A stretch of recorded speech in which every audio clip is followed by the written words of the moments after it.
Vous voulez le reporter après? Oui, je vais le reporter. Parfait. Merci, OK. M. le Président. Alors, nous allons là maintenant du côté de la deuxième opposition avec 12 minutes 8 avec M. le député de Laurier-Dorion. Merci, Monsieur le Président. J'aimerais aller du côté du tribunal administratif du logement, Madame la ministre, si vous le permettez. Donc, tout d'abord, une question très simple, et peut-être que Maître Simard, le président du TAL, pourrait nous répondre. Est-ce que les ressources dont il dispose en ce moment suffisent à répondre à la hausse de la demande, notamment pour fixation des loyers ou autres demandes au tribunal administratif du logement? Monsieur le Président, on peut demander à Maître Simard de commenter? Avec le consentement de la table, il n'y a pas de problème. Alors, qu'est-ce que j'ai le consentement?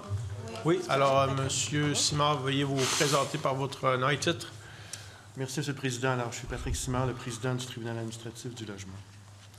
Merci, M. le député, pour votre question. Lors de notre dernière rencontre, nous étions en commission d'administration publique. Certains éléments ont été démontrés à cette occasion-là, notamment sur la volumétrie du tribunal.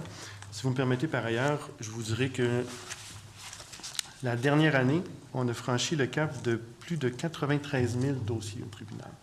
C'est du jamais vu dans notre histoire. Alors, je reviens à notre dernière rencontre.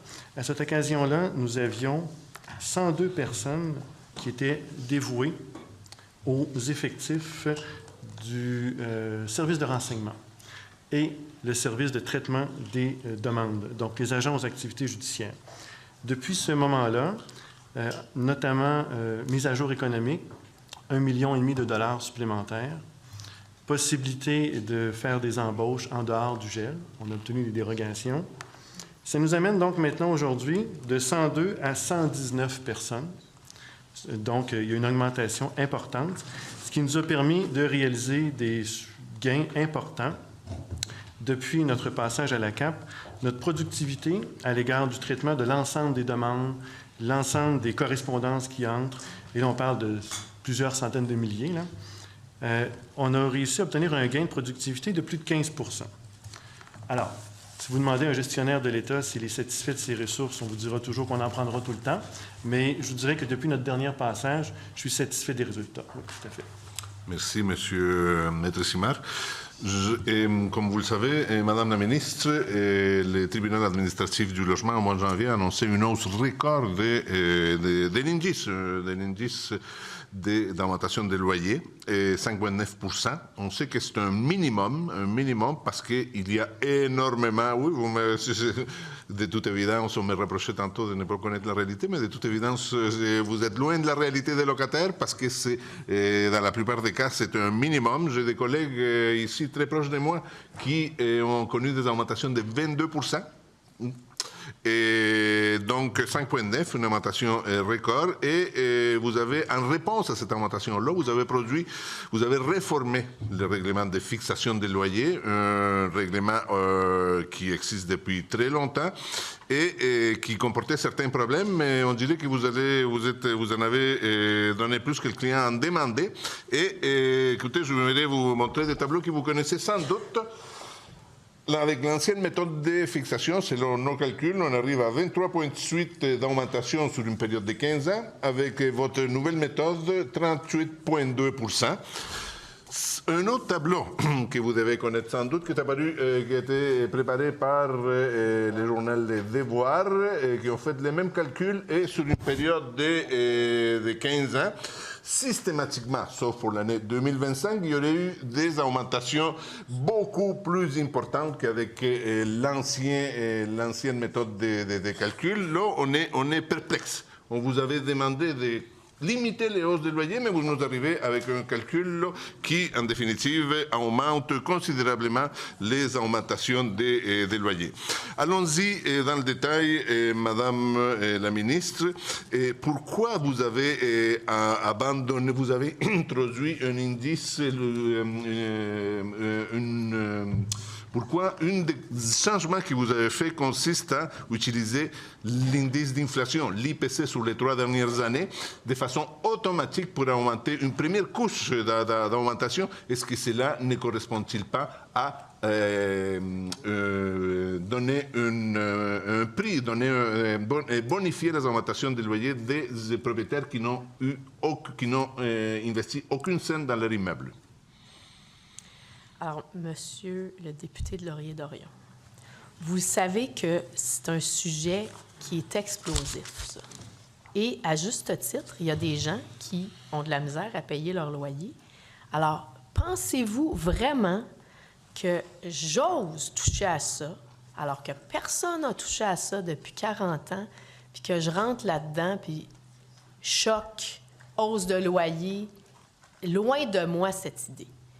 L'objectif de cette modernisation du calcul, c'est vraiment de simplifier le calcul, plus de transparence, que les gens se comprennent. Vous avez dit à Maître Simard, ou en tout cas dans votre discussion, le nombre de dossiers de fixation de loyer qui se retrouvent devant le tribunal a beaucoup augmenté. C'est parce que, oui, les hausses sont élevées, mais aussi, il y a de la méfiance. Les gens ne comprennent pas pourquoi parfois les hausses sont suggérées. Alors là, mon objectif, c'est vraiment d'être dans l'équilibre, la simplicité, la transparence. Il n'est pas question de faire gagner un au détriment de l'autre. Je sais que vous me sortez des graphiques.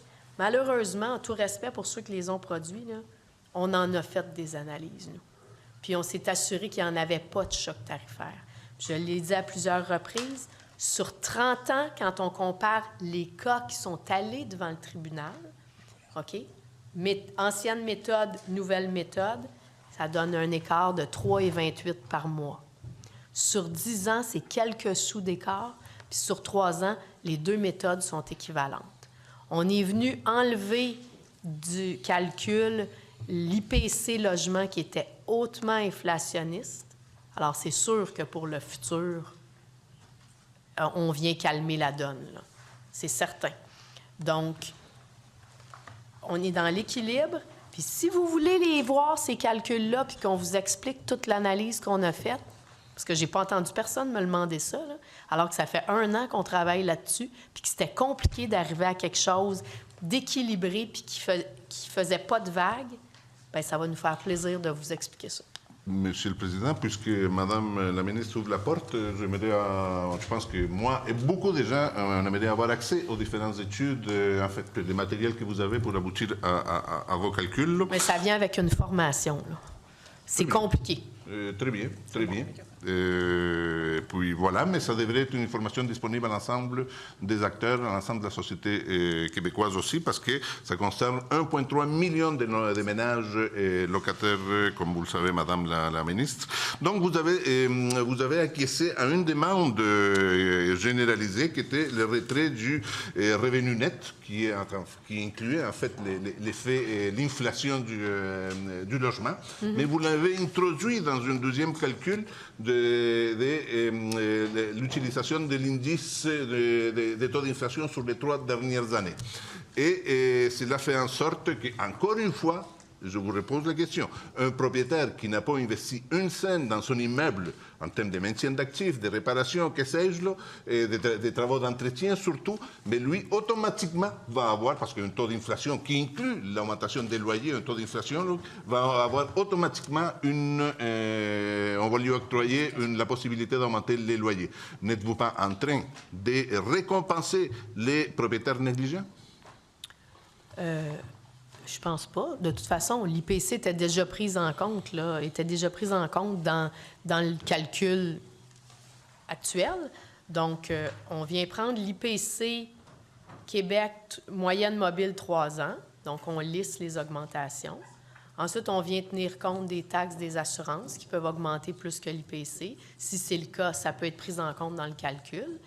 Puis, ensuite, on vient tenir compte des travaux majeurs. Donc, s'il y a des travaux qui ont été faits, ce sera considéré. S'il n'y en a pas, bien évidemment, ça n'affecte pas le calcul. Je pense que c'est une méthode qui est équilibrée, qui a le mérite d'être simple, qui n'est pas sujette à interprétation. C'est l'IPC, moyenne mobile 3 ans, au Québec. Très bien, il y a on n'est pas d'accord avec votre interprétation, mais il y a un troisième changement fondamental qui est le calcul justement pour les travaux majeurs. Le deuxième, ce dont on vient de parler, ça concernait les travaux d'entretien, les travaux normaux et dans la gestion d'un bâtiment, mais pour les travaux majeurs, changement de toiture, etc., vous avez radicalement changé la méthode et on est passé de la méthode ancienne, qui est une période de recouvrement de l'investissement, versus une période d'amortissement qui est avant tout un calcul comptable, mais ici ça se transforme en espèce sonnante et en espèce concrète là, parce qu'il y a une augmentation de 5% par année pendant 20 ans. Là. Donc, est-ce que la question très simple qui vient à l'esprit de plusieurs, est-ce qu'après 20 ans, il va y avoir une diminution des loyers, Madame la ministre, parce que les travaux ont été payés? Bien, je pense qu'après 20 ans, il va y avoir un réinvestissement dans l'immeuble, Monsieur le député de Laurier-Dorion, parce que ça va être dû. OK, très bien. Mais est-ce que cette augmentation-là devient permanente? Est-ce qu'il va y avoir au moins une pause? Est-ce que, dans votre esprit, une fois que les travaux sont payés, il y a une diminution du loyer? On ne sait pas s'il va y avoir d'autres travaux. Là. Peut-être que oui, peut-être que non. Mais est-ce que, lorsque la fenêtre va être payée, il va y avoir une baisse de loyer? Moi, j'ai le goût de vous dire, Monsieur le député de Laurier-Dorion, là, que c'est une mesure, encore là, c'est un équilibre. Il ne faut pas juste voir la vie avec vos lunettes. Il y a plein de lunettes. Et quand on est au gouvernement, on gouverne pour tout le monde, pas juste pour certains groupes. Et c'était excessif, là, dans les dernières années. On recouvrait, comme vous l'avez dit, je vais utiliser vos mots, recouvrer l'investissement sur 50 ans, sur 48 ans. Il n'y a aucune durée de vie utile d'aucune composante d'un immeuble qui est si longue. Et je pense que la méthode, l'ancienne méthode, a favorisé la culture des rénovictions. Les immeubles qui étaient laissés à l'abandon, dans lesquels on n'a pas réinvesti pendant des années, devenaient de parfaites cibles de rénoviction. Alors, heureusement, on a géré cet aspect-là avec notre moratoire sur les évictions, mais je pense qu'il faut un équilibre et même certains groupes avec qui vous discutez, et je pense qu'on a déjà eu ces discussions-là aussi, il faut arriver à une période de recouvrement des travaux faits dans les logements qui est plus proche d'une durée de vie utile. C'est ce que font toutes les provinces. Alors,